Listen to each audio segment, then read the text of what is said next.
Regular city council meeting, City of Dalhart, Monday, March 14th. First item on the agenda is the prayer. If y'all would please bow your heads and follow me in prayer. Lord, I ask that you lift us up tonight, that you guide us and you watch over us, help us, Lord, to make informed and correct and just decisions, Lord, for our taxpayers, for our employees and our city. Lord, I pray that you be with our first responders, our fire department, Lord, especially with the drought that we're having. I pray that you watch over them and keep them safe, Lord. I ask that you bring us some rain to help battle the drought that we've got ahead of us, Lord.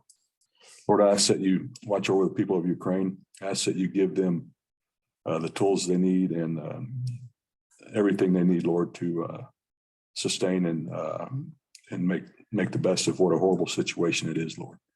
I ask that you protect our country, that you watch over us, that you be with our troops, be with us all in the name of Jesus. Thank you, Lord. Amen. Amen. Please stand with me as we recite the pledge of the United States, Texas flags. Pledge allegiance to the flag of the United States of America and to the republic for which it stands, one nation under God, indivisible, with liberty and justice for all. Honor the Texas flag. I pledge allegiance to thee, Texas, one state under God, one and indivisible.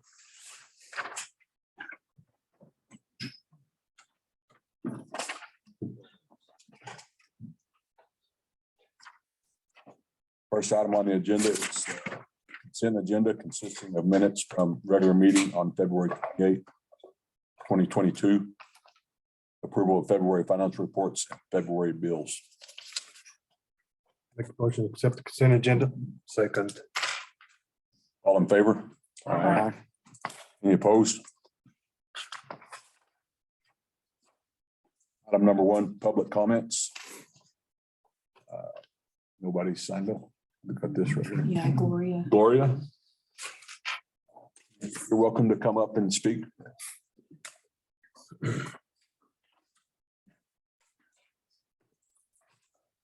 Anywhere is fine if you want to stand at the podium or just wherever you're most comfortable. You can sit down even if you'd like. Okay, I'm sorry.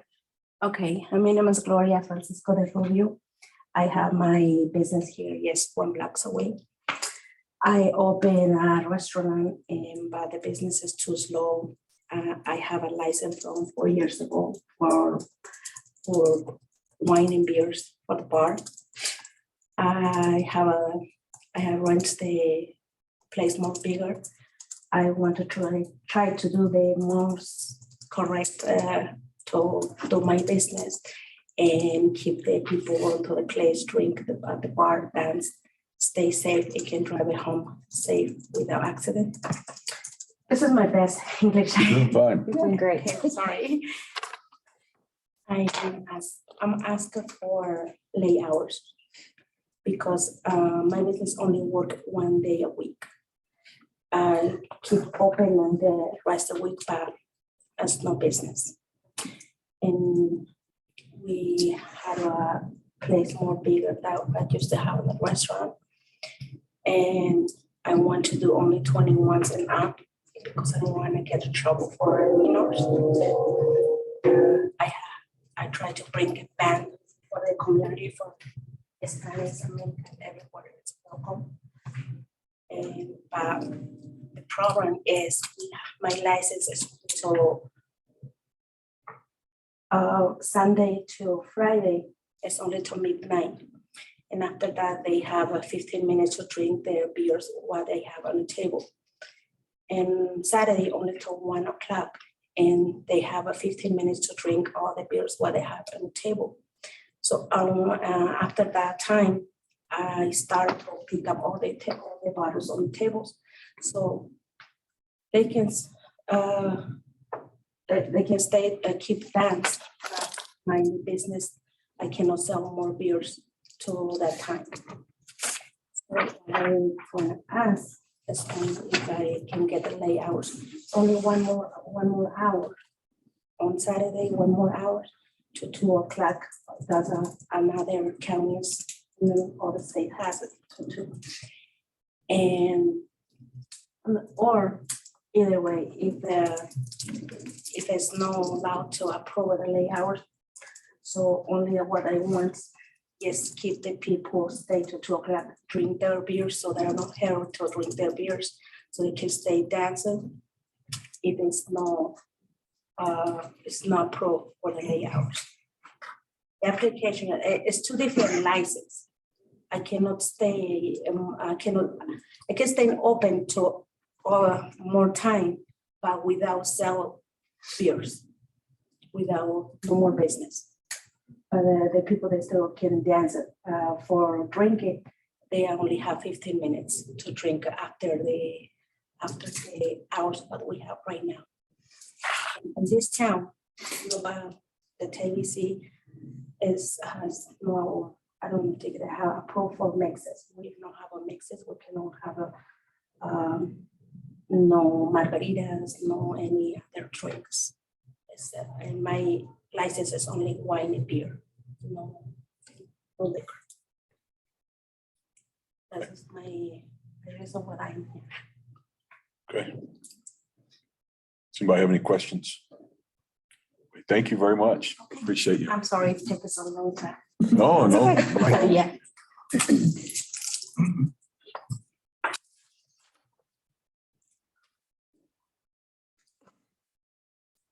City Council will now convene into executive session under Texas Local Government Code 551.072 for deliberation and direction regarding First and Texas Street. The time is 6:06 p.m.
There was a question about, 1 second, Greg. The city council is reconvening from executive session at 6:40 PM. No action was taken. Proceed. thank you, Your Honor. There was a question about the authority for the council to go into executive session. And it would be my position that they had authority to do that because of the possibility of litigation that the city may be facing in this matter. Therefore, we had that right, and that's what we've done. Thank you.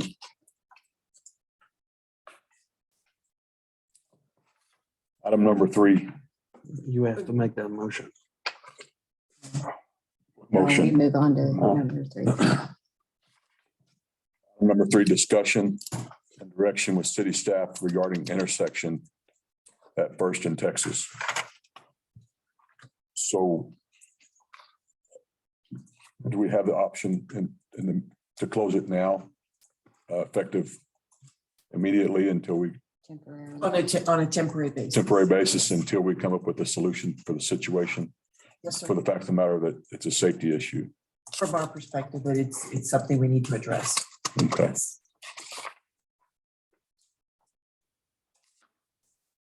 Other questions or comments on item number 3?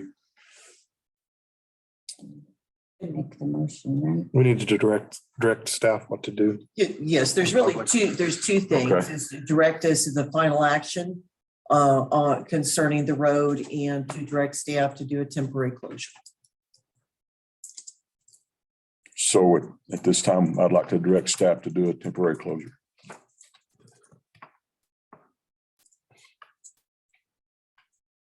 Item number 4. No, Yeah. we need to direct her to go after So you need, right. what we you need discussed in to have- closed council. To take action based on your discussions and take action on the potential for litigation. Okay. So then do we need a motion? I'm completely lost here. It would Apologize. help to have a motion, yes. Okay. Are y'all looking at me? I make a motion that we go ahead and pursue litigation for the reopening of Texas and First Street. Gotcha. And I would Second. second that. Okay, I thought he had to directly tell you that, then we voted on it. That's where I was going. I'm sorry. I was trying to rush it. I was not rushing it, but I was leading wrong. He's the leader. I'm not. Need all the help I can get.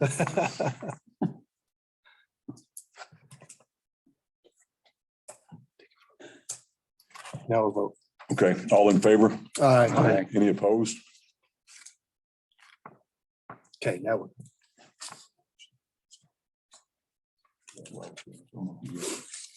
Item number 4, Zoom presentation by the retail coach concerning fiscal year 15-16 report on Dalhart sales leakage.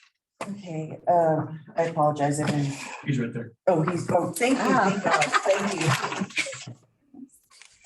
Mayor and council, this item is on the agenda this evening at the request of Councilwoman Sherry.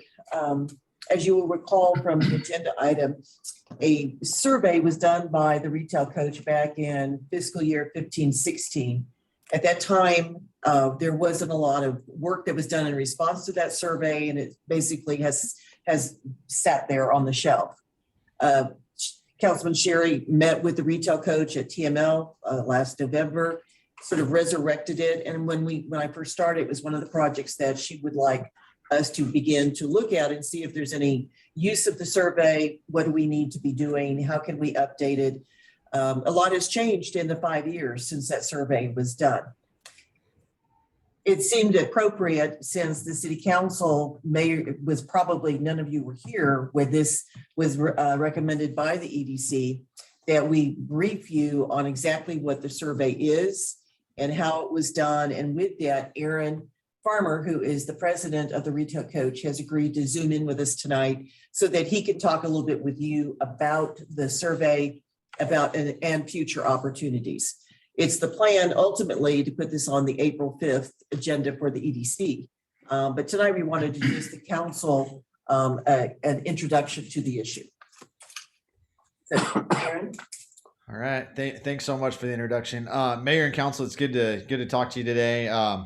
Apologize coming to you from Zoom and not in person. Always try to be in person if possible, but was on vacation for spring break down at the coast. So it's really good to talk to you. As was mentioned, we had done some work for the Dalhart EDC back in 2015, part of 2015 and part of 2016.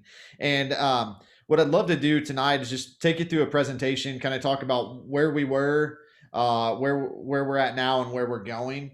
And just bring you up to speed on some of those things that happened previously and talk about what it looks like for retail recruitment and development.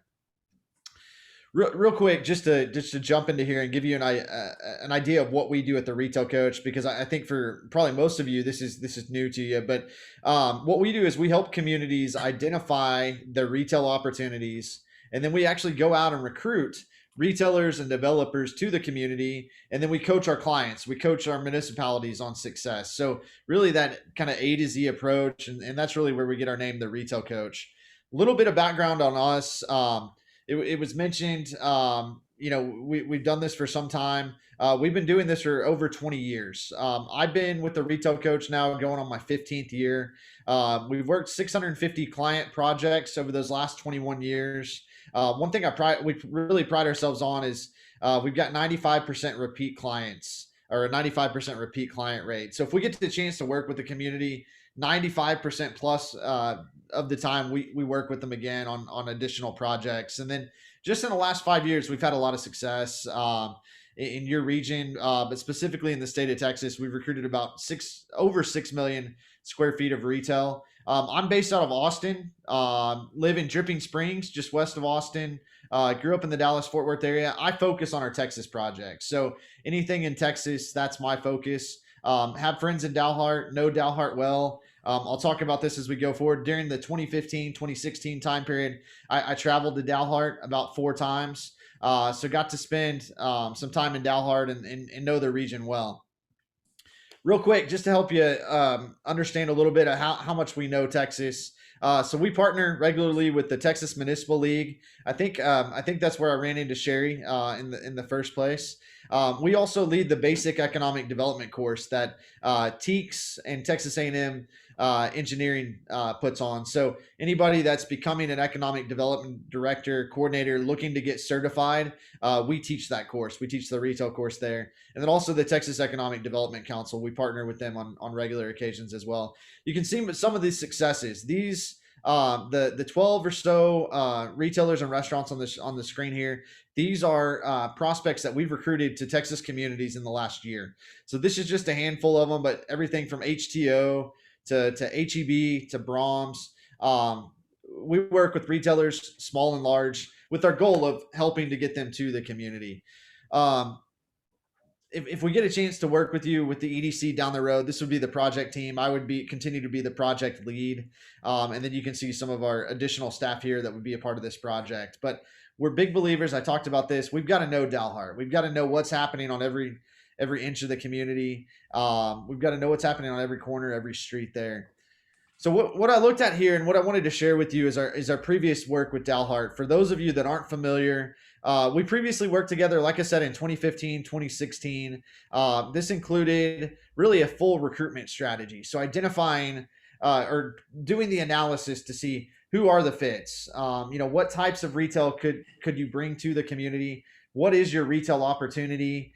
And then all the way to talking to and recruiting prospects on your behalf. So during that time, like I talked about, made 4 in-person visits to Dalhart, spoke to the Economic Development Corporation on a couple of occasions, even spoke to the Lions Club at one point, talking to local businesses on maybe looking to expand or open up other types of entrepreneurial opportunities.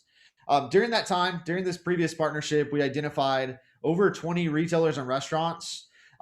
We kept track of that through a real-time tracking spreadsheet, and I've forwarded that on to the city manager now. But that was at all times we wanted our contact at the time was the city manager. At all times, if you wanted to know where we stood with a retailer, where we stood with a restaurant, if they were looking at the community, when we last contacted them. We kept track of all of that through our tracking spreadsheet. What came from that was we had 3 site visits. So we had 2 retailers that made a visit to the community looking for sites. And we actually had a developer that came to town that was looking to put in a shopping center that came to town and was looking kind of on the north side of the community there for a shopping center. During that time, we also had biweekly update calls with the city manager. So every 2 weeks. And then we provided recommendations. So economic development, retail economic development recommendations. One of those, we went into more detail, but just high level here, was the need for an economic development website. So that if a retailer, a restaurant developer was looking to locate in Dalhart, where did they go? Did they go to the city website to find the economic development information? Do they go to a chamber website? Is there a specific economic development website? At that time, there was nothing. I'm not sure what exists now. We also recommended attending trade shows. So the International Council of Shopping Centers conventions, the Retail Live conventions, we talked about that. And then there were other recommendations as well for the community. But just to give you an idea of what we looked at here, we spent a lot of time, like I said, in the community. We did a license plate survey to see where people were coming from. We know you're a regional market. So we know you're pulling people from other retailers or from not other retailers, but other municipalities that are coming to shop and eat, towards Clayton to the northwest there in New Mexico, towards Stratford, towards Romero to the southwest, a certain degree towards Dumas, like towards Hartley. But at the time, this is back in 2015, 2016, your retail trade area population was just under 19,000. So instead of selling to a retailer or a restaurant that you're a certain population by your city limits, this is what they want to see. They want to see how large is your trade area. What does that look like? So at the time, your incomes were 63,000 were the average household incomes. Those have increased significantly over the last 6 or 7 years. And I think there's a good story to tell here, but I wanted to share this with you so you could just see some of the data, some of the demographics that were put together and provided to prospects. We also developed marketing and feasibility packages. So basically, of those 20 plus retailers and restaurants that we went out to recruit on your behalf, they each had their own custom marketing package. So you can see some of those on the screen here, just a screenshot there. But this is what we wanted to do is basically show these retailers, show these restaurants, these developers that Dalhart had taken the time to customize these packages for them and that you genuinely wanted to see them in the market.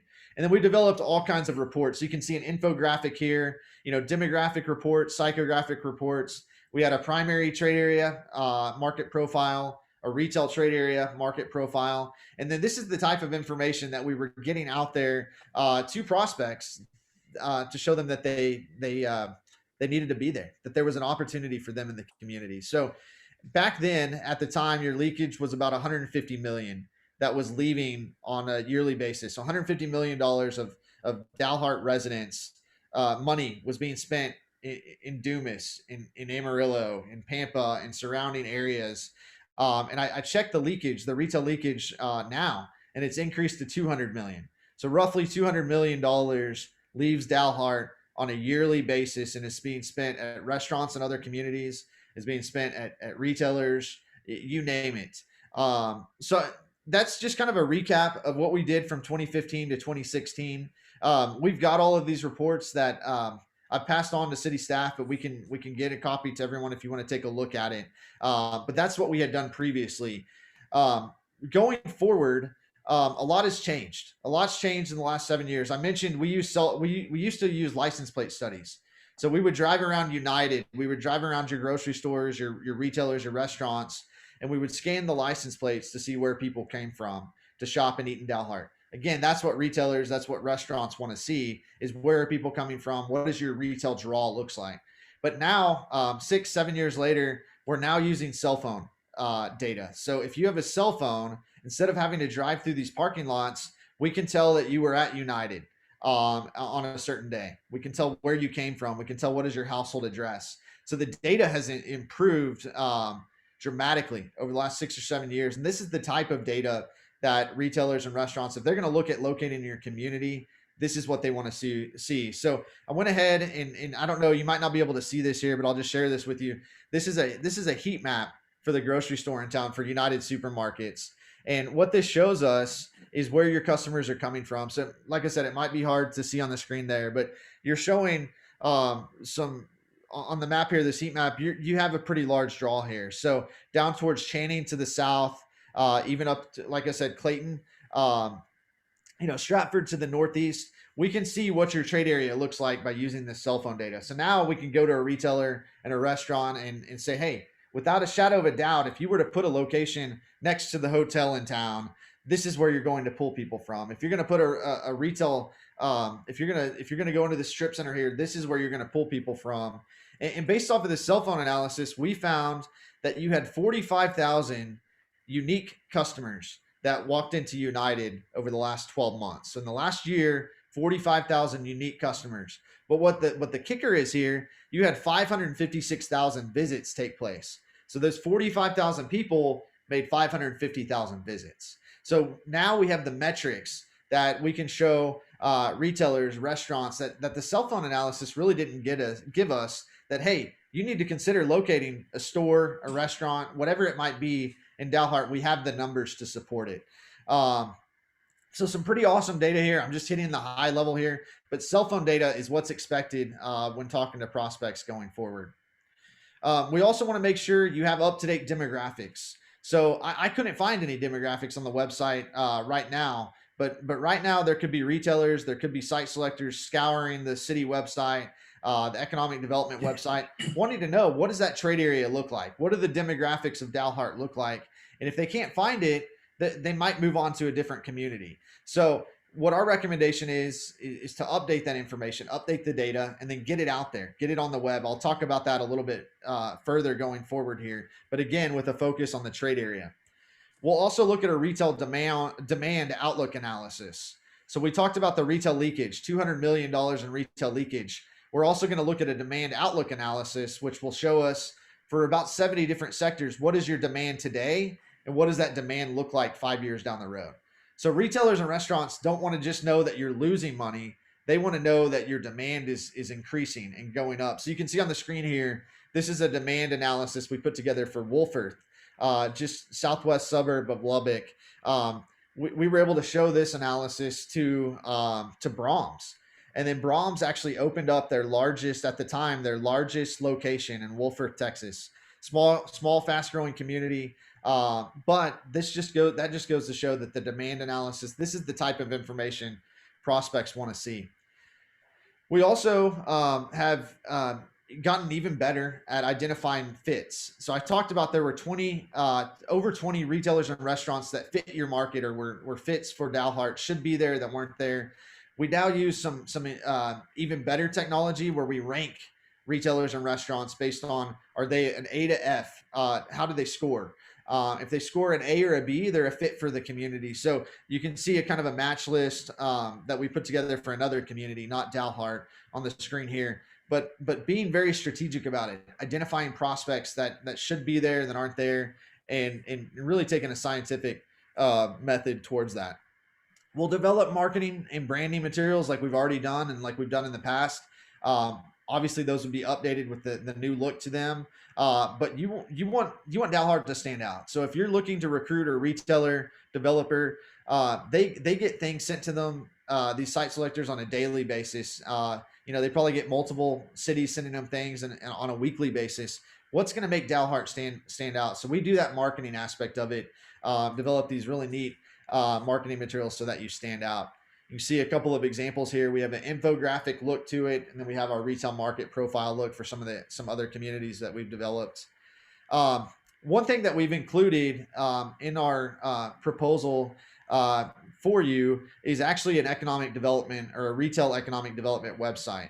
Like I mentioned, I looked last week and couldn't find any economic development information anywhere on any of the local sites there in the community. So what we're recommending is developing an economic development or retail economic development website. We have all the reports, all of that information. Basically, this would be a one-stop shop for prospects that are looking to come to your community. So everything from a GIS tool where they can run their own analysis to a site, a site tool where if it's a retailer looking for a 2-acre pad site, they can find all of your 2-acre sites on there. Incredibly important to have this information out there. Lastly, I think I've got a few more slides here, but we will do the recruitment. So this includes in-office visits. Anytime we can get a retailer or a site selector to Dalhart, it's going to sell itself. They're going to see how busy it is. We're going to attend retail conferences on your behalf and get in front of prospects. And then we provide data updates throughout the process to these prospects.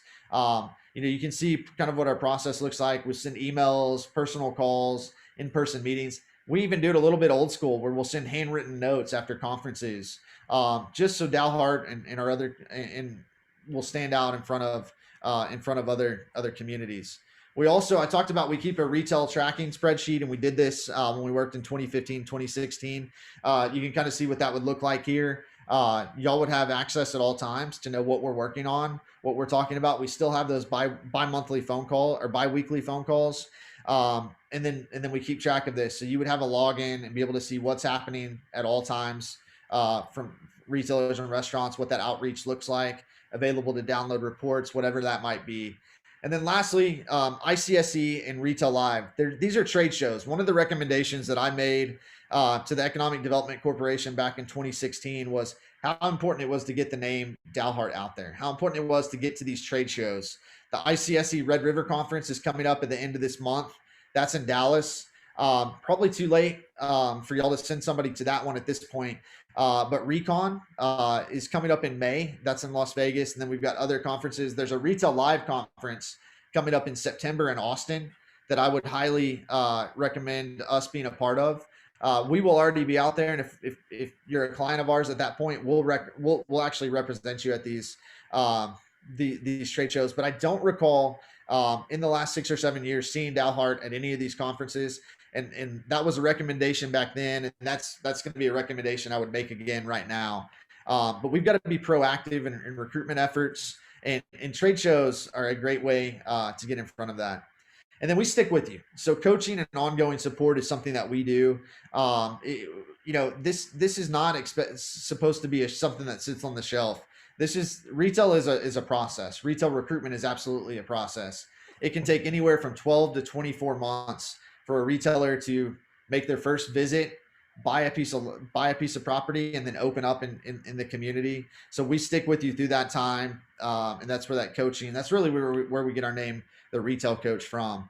But went through that pretty quickly. But would love to answer any questions if there might be any questions. But I wasn't sure how many of you were on the council at that time or even on the EDC at that time. And just wanted to kind of recap you on what happened back then, and then what we've talked to city staff about, maybe potential going forward here in the future. None of us were on council. There aren't any of us that were on council at that time, so. Okay. So hopefully that was. Goodness.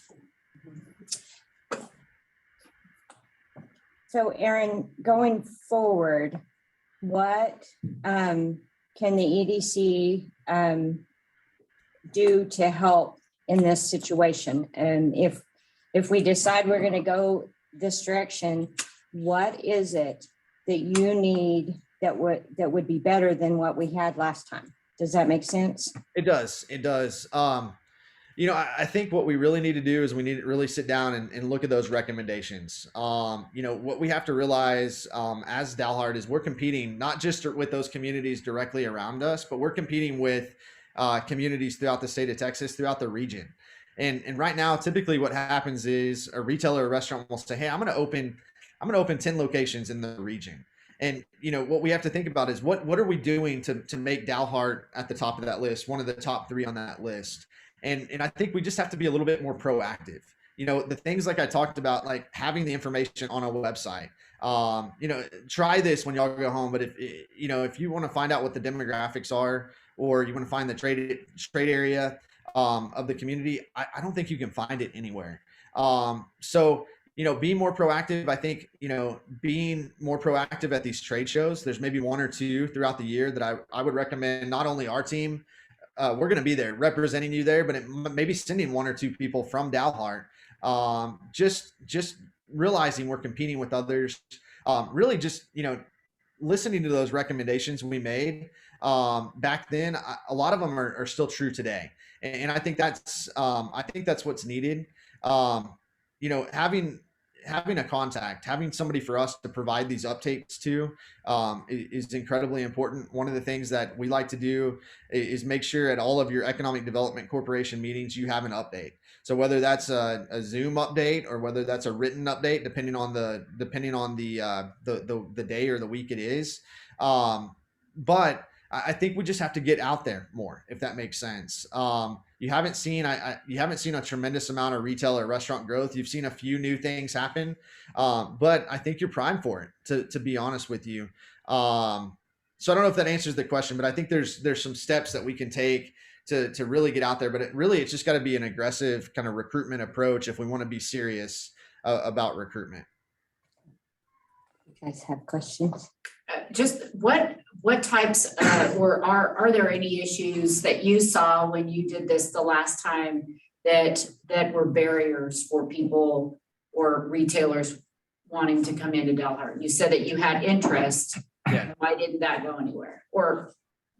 Well, I think the reality of it is, they're just, you have to look at retail recruitment as more of a long-term approach, if that makes sense. So, the average deal in the retail recruitment or average deal in the retail industry takes anywhere from like 12 to 24 months. So think about it. When the first time a retailer visits or the first time we get them a site, that's a year to 2 years before the deal happens. And you really kind of have to nurture that deal along, because again, you're competing with others. There's always snags that come up. There's those sort of things that can happen. I think at the time, there weren't any local developers. Okay. So we found a couple of retailers that wanted to come in, but there wasn't space for them at that time. So what we needed was a developer to come in and build something new. And, we talked to a few kind of local developers. Nobody was interested locally. So we had just started reaching out kind of regionally and nationally. That's when we had that developer out of the Southeast that came in to visit. So I think really we've got to give retail recruitment a little bit more time is what's needed there. There were a couple of times where there was some lease rates that just didn't match up with what the retailer was willing to pay. So that's why we had to look at maybe somebody else building something new. But the other thing is there's sites. Sites are incredibly important. So what speeds up the retail recruitment process is if we're talking to a retailer and they say they need 1 acre, if we've already got a database of sites and we can give them that's going to speed up the process. That's going to keep them from having to send a site selector, to fly into Amarillo, drive up to Dalhart and find a site. We've done it for them. So that helps speed up the process. But one thing I noticed is there's some listing services that all the major retailers, restaurants, brokers use. There's something called LoopNet and CoStar. And most of your retailers and restaurants, when they're looking for sites in a community, that's where they go. The problem is for Dalhart, there's only 2 or 3 sites listed on there. And we know there's other sites available and that we know there's other land available. So one of the things that we're recommending as part of that website that we would develop for you is actually uploading and using those major listing services so that we're getting the word out there to outside of that local level, but to the national and regional brokers that are really the gatekeepers or site selectors for the site. So, I think the real thing was you just need to really understand that retail takes time. And then, finding the right sites is going to speed up the process. So I think if we can do those things right this time, those things were done previously. We just, you have to continue nurturing them through the process and those sort of things. So those are some things I think we can do. Does that make sense? Yes, it does. Thank you. Yes, ma'am.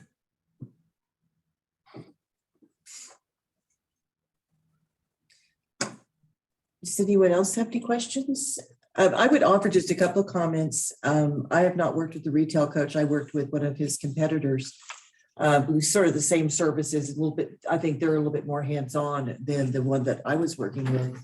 And I've attended the trade shows in Las Vegas, and literally, you set up meetings with 20 or 30 potential retailers that fit the demographics that you have in your community and the size of lots that you have available, and as an identified need, and you make appointments to sit down with them. And if you get 10 minutes, you're really lucky, because they're probably busy with 1,000 other cities that are trying to get their attention. I think the point that Aaron made is significantly important. Is it's not just one contact. I mean, the contact, once you make it, it does have to be nurtured, and that's in every month.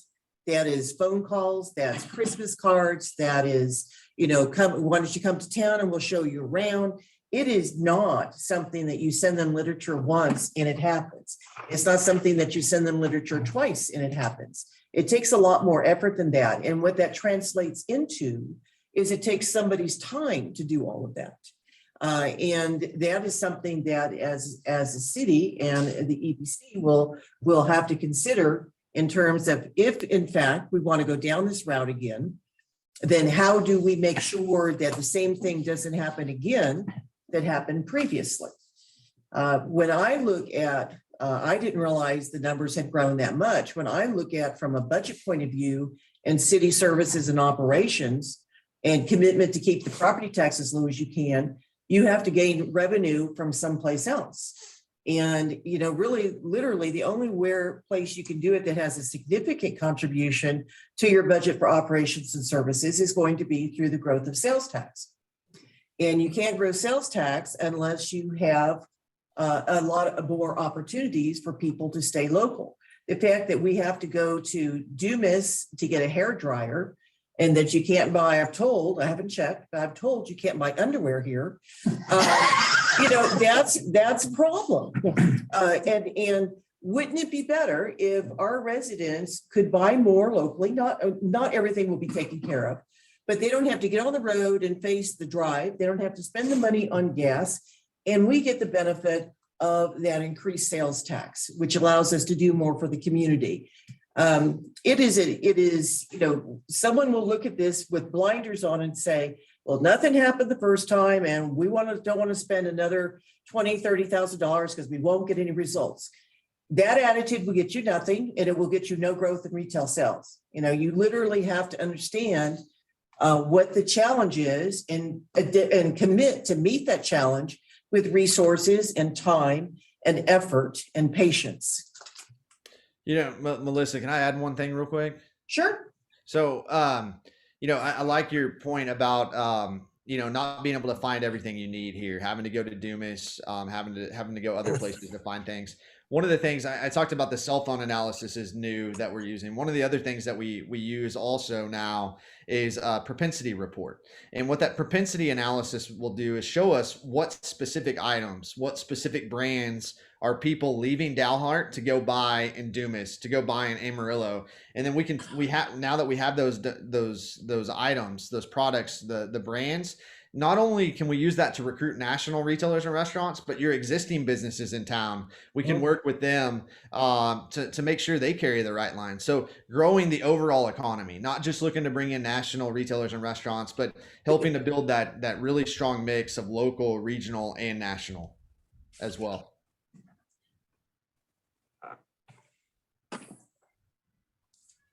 So basically, we're saying that we need local follow-up.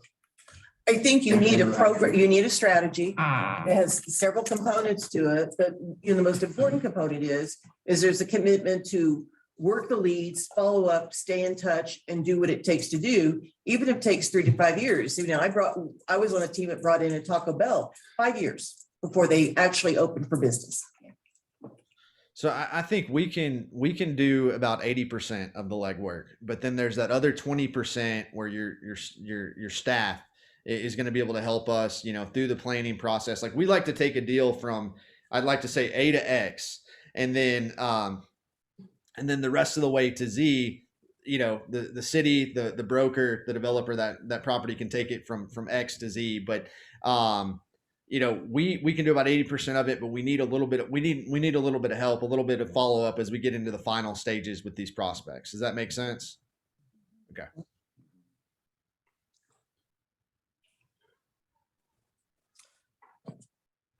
That was basically the gist of the presentation this evening, is just to give the council an overview of what had been done and what the possibilities were.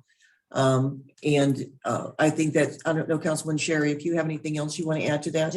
I just wanted to add, because I had knew that retail coach was here. I just kind of wanted to get an understanding as to, I mean, are we dead in the water retail wise, or what really actually happened there?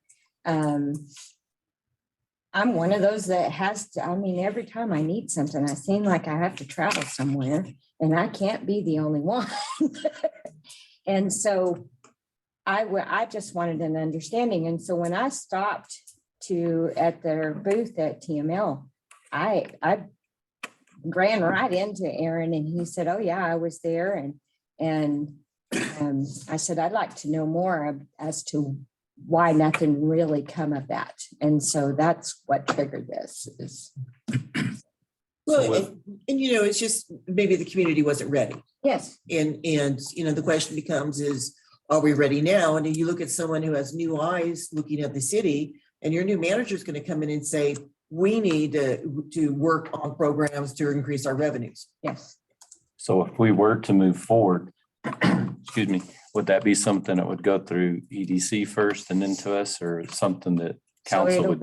it'll go through EDC first. And I think part of the reason this is in front of us today is because one of the things we talked about during our workshop was economic development, right? And so I think it came to us. It will be on our agenda for our next EDC meeting. And Aaron will, I'm assuming Aaron will be there. And so. Absolutely. Or Zoom. Yeah. So- Yeah. No, I'll just tell y'all, like I said, I'm a big fan of Dalhart, spending as much time as I did there. You know, I'm familiar with the new hotel coming in, you know, the attempts to try to land a restaurant near the other hotel.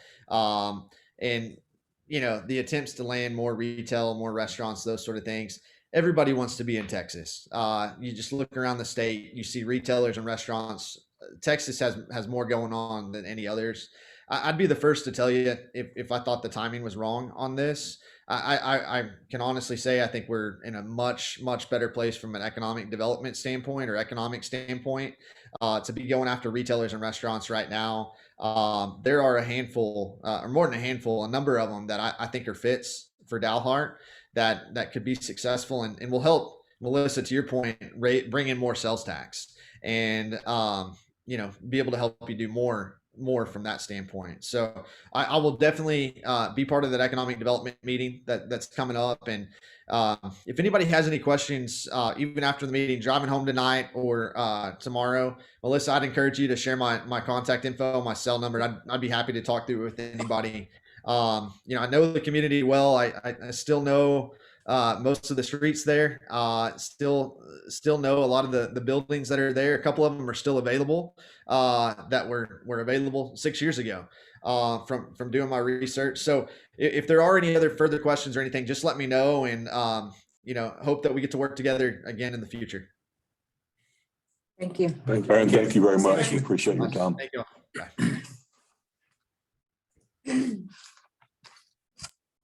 Item number 5, consider and act upon approval of bid to G&G operators for the annual seal coat program.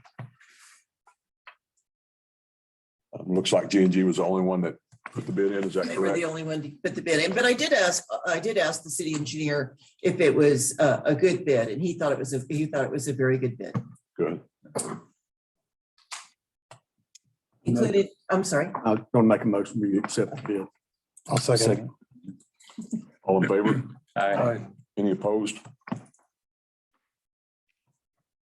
Item number 6, consider and act upon lease agreement with S&B Bacta LLC for short-term use of the city building located at 609 Liberal. Mayor and council, this issue came up on Friday, and we did not have a chance to prepare a draft agreement for you to consider. And so if council likes the idea and agrees with this idea, we would ask for any special instructions that you would have to give us. But basically, the hotel is inching closer to being done. And we received a call that said that the furniture for the first level, which is primarily the registration area, the chairs and the tables and that sort of thing, was going to be arriving, and they were in a panic as to where they were going to store it. And they obviously are across the street from what is now the Emergency Response Center, and called and asked if we'd be interested, or that we would even consider letting them store some furniture there in the short term. And so, and I explained to Sammy that it would have to go to council, and that we'd have to have insurance, and we'd have to decide on access, and we would have to answer all those questions, and the attorney would have to get comfortable with it, and it would be a lease.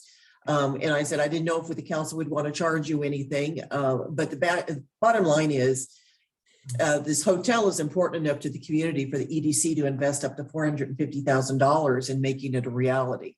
And helping them in this small way seems to be something that we can do. And so from the staff viewpoint, we are recommending that you give us direction to develop a short-term agreement with them to allow them to use this space. Is it going to hinder or slow down any progress that's going on right now? Yes, sir. It won't. And the space that the chief wants to put it in, if council approves it, is out of the way from any work we may do on the doors. And they do have their own access back there as well. So How long is this short-term lease? well, I suggested it shouldn't be any longer than 3 months. And I'm hopeful, he was saying 1 or 2, but I know how these things work. And so 3 is probably, it's probably more like 2 or 3 than 1 or 2. But You just do either it way, month to month? we could do month to month. That would work. Does it cost us anything to insurance, or is he going to insure? He's going to insure it. Okay. Accessibility is the concern. Accessibility. And if the fire department. Yes. Controlling accessibility is an issue. The chief was, doesn't have a problem with concept, but working out those details still needs to be done. We don't want people just going into that building at any time, and, they have to call us perhaps, and we have to go down there and have someone there. There's not really anything in the building, but we really want to control the access to it. Would want to make sure that the city or the staff's not liable for whatever they have there, because if they do their inventory wrong, we don't want them to, not to say they would, but if you said you had 12 of these, that's not our responsibility. Yeah, I don't think Or the that staff's. we just put something in there that says we're not responsible For accidents. for us. And the access to the building is very limited anyway. And so, but I think we can address that. I think it's a great idea to help them out. Okay. Curtis, you got any concerns or? No, I've had discussions with Sammy, and I'm good with it. I think that's the least we can do. We're gonna make some money off of them in the end, Yeah, definitely. And, Oh, yeah. and we're not going anywhere quickly, we're waiting on doors and everything else. So we're good shape. Right. I don't think we should charge them rent either. As long as they have the proper insurance and we're not liable for their stuff. I agree. And they have limited access with supervision or whatever, however you feel comfortable, Greg. You need a motion. Make it. Please, sir. Motion to proceed on the lease agreement with Bacchus. A second. All in favor? Aye. Any opposed? Council will now convene into executive session under Texas Local Government Code 551.074 for the discussion and consideration of the appointment of the secretary to city council and appointment of municipal court judge. Time is 7:24 PM.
Yes, time for dinner. City Council is reconvening from executive session at 7:43 PM. No action was taken. I'd like to entertain a motion to approve the appointment of the city council, secretary of city council and municipal court judge with the contract needs to be modified. And upon modification of the contract, I would entertain a motion to approve that. So moved. That would be Rhonda Second. and Wendy. All in favor? Aye. Any opposed? Item number 8. Appoint election judge for general election to be held May 7th, 2022. Every year we have Selena Schumacher serve as our election judge, and typically I think she would normally appoint 2 election clerks to help her. Last year she appointed people, but they didn't come. So we just need to approve her as our election judge and then allow her to sign up to 2 election clerks. Make a motion, we appoint Selena Schumacher as the general election or the election judge and allow her to pick 2 people to serve underneath her. Second. All in favor? Aye. Any opposed? Item number 9, set pay rate for election judge and clerks for general election. Last year pay rate for the election clerks was $13.50 and $25 an hour for the election judge, and we were thinking just to keep it the same. We went up last year, didn't we? We did go up last year. We tried to stay competitive with the school, which I asked Linda Ruiz if she knew what their pay was this year, and she didn't. So keep it the same this year. I'd make a motion, we keep the pay rate the same for the election judge and the clerks for general election. Second. All in favor? Aye. Any opposed?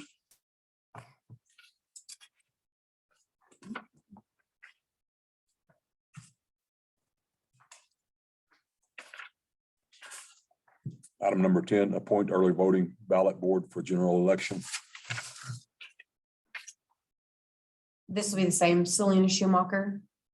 She'll be our early voting ballot board judge.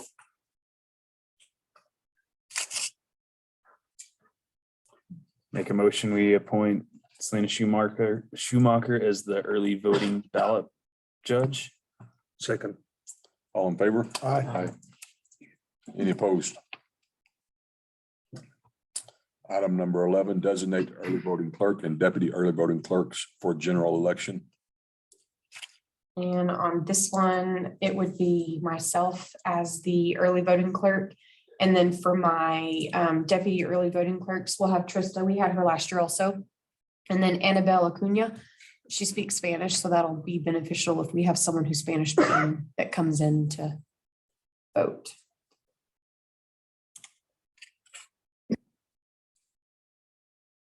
Entertain a motion. So moved. Second. All in favor? Aye. Any opposed? Item number 12, discussion of future agenda items for city council.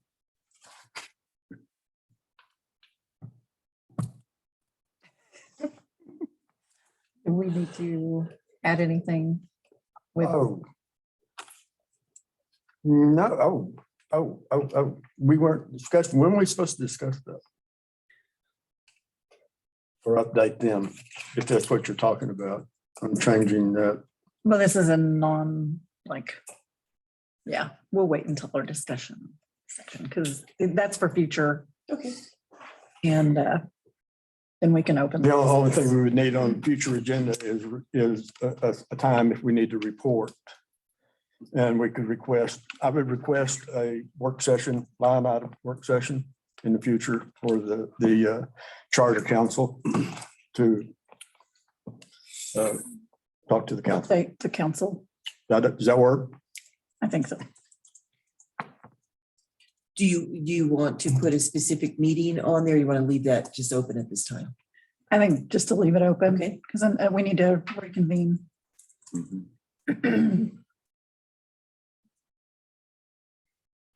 And then I understand you won't be your next council meeting. Is that correct? That's correct. Okay. Any other discussion, future agenda items?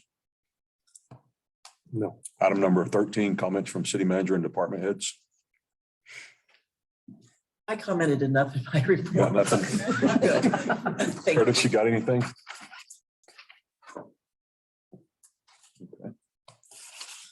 Noticed there was a busy week in departments the last few days, especially over the weekend. Yes. They were extremely busy. No fires today? And laid down? Yeah. Okay. Make a motion, we adjourn. Second. All in favor? Aye. Any opposed? Discussion.